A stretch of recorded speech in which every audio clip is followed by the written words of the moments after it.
Il ne faut pas seulement épouser une femme qui sait cuisiner. Je suis Daniel DRH au sein d'une banque de la place. Quand j'ai rencontré mon épouse, elle adorait faire la cuisine. Puis un jour, je lui ai demandé la définition d'une épouse selon elle. Elle m'a répondu « Une épouse, c'est une deuxième maman. Elle doit prendre soin de toi, te faire à manger, faire la lessive et repasser tes vêtements, etc. » Je lui ai alors posé la question suivante. Si un jour, on a un cuisinier, une femme de ménage et une gouvernante, quel serait ton apport dans notre couple? Silence.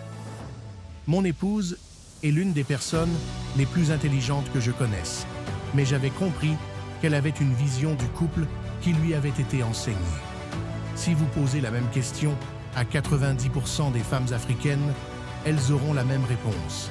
Ce n'est pas de leur faute, car 90% des mamans africaines jouaient ce rôle avec nos papas. Il faut donc reprogrammer toute une génération.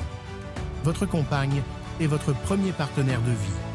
Son implication dans votre vie ne peut s'arrêter au linge et à la nourriture.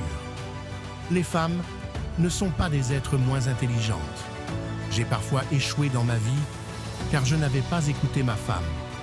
Et j'ai aussi eu certaines réussites grâce à ses conseils.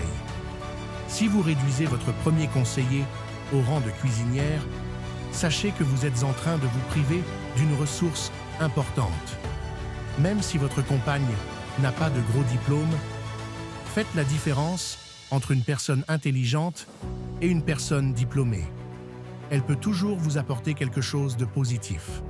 Il est aussi important de définir vos objectifs avec votre partenaire.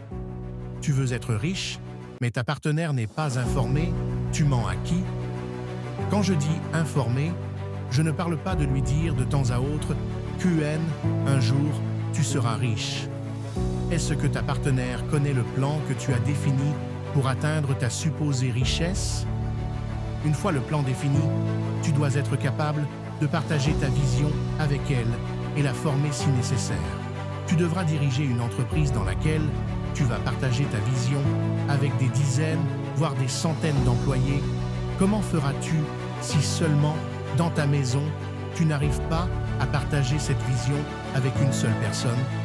Tu devras former des dizaines ou des centaines d'employés. Comment feras-tu si tu n'arrives pas à former celle qui vit avec toi? Ensuite, il y a la capacité d'apprendre. Tu devras apprendre beaucoup de choses pour gérer du personnel. Comment feras-tu si tu es incapable d'apprendre de ton épouse? Oui, c'est difficile, car ça demande beaucoup d'humilité. Mais écoute, j'étais très dépensier et j'ai appris à gérer l'argent grâce à ma femme. C'était humiliant, mais c'était une façon pour moi d'apprendre à apprendre.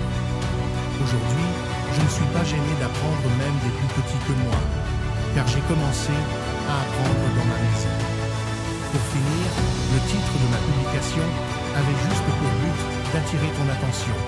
Bien évidemment, aucun repas et aucune attention ne dépasse celle de ta femme. Mais ça ne doit pas être la première raison de votre couple.